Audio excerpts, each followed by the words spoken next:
제47대 미국 대통령을 선출하는 미 대선 투표가 우리 시각으로 오늘 오후에 시작이 됐습니다. 만에 하나 불상사를 대비해서 투표소 곳곳 경비도 더욱 삼엄해지고 있습니다. 민주당 후보인 카멀라 해리스 부통령과 공화당 후보인 도널드 트럼프 전 대통령, 두 후보는 승패를 좌우할 경합주에서 막판까지 박빙의 승부를 펼치고 있습니다. 취재기자 연결합니다. 김도훈 기자, 먼저 투표 상황부터 전해주세요. 네, 미국 대선 투표는 미국 동부 시각 5일 0시, 우리 시각으로는 오늘 오후 2시에 막을 올렸습니다. 북동부 뉴햄프셔주의 작은 산간마을 딕스빌 노치에서 첫 투표가 진행됐는데요. 유권자 6명이 투표한 결과 해리스 부통령과 트럼프 전 대통령에게 각각 3명이 투표해 동률로 나타났습니다. 나머지 지역은 동부 시각 새벽 5시, 그러니까 우리 시각으로는 오늘 저녁 7시에 버몬트를 시작으로 해서 텍사스를 비롯한 중부를 거쳐 캘리포니아 등 서부 지역, 그리고 하와이와 알래스카까지 순차적으로 진행됩니다. 투표 시간은 12시간에서 15시간으로 주마다 조금씩 다르고 지역 간의 시차가 있어 마감도 동부 지역부터 순차적으로 이뤄집니다. 우리 시각 내일 오전 8시 인디애나와 켄터키주부터 투표가 마감돼 알래스카 서쪽 섬 지역 투표까지 마무리되면 오후 3시에 이릅니다.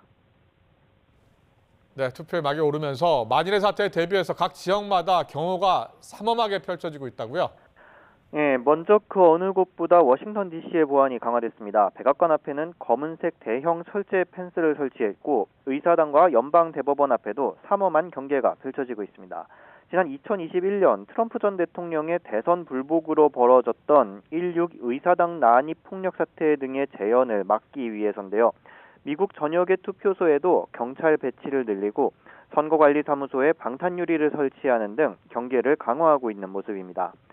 특히 경합주에서는 지난 대선 기간보다 4배 이상 늘어난 대규모 인원을 투입해 24시간 투표소를 감시한다는 방침입니다.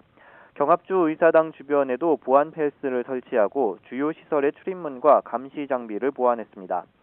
일부 지역에선 투표소의 현장 관리 책임자들에게 신분증 끈에 달 수 있는 비상벨도 지급했습니다. 우편물을 통한 화학물질 공격에 대비해 방호복과 해독제는 물론 방탄조끼를 준비한 곳도 있는 곳으로 전해졌습니다. 두 후보의 지지율이 여전히 엎치락뒤치락하는 상황인데요. 가장 최근에 나온 여론조사 결과들은 어떻습니까?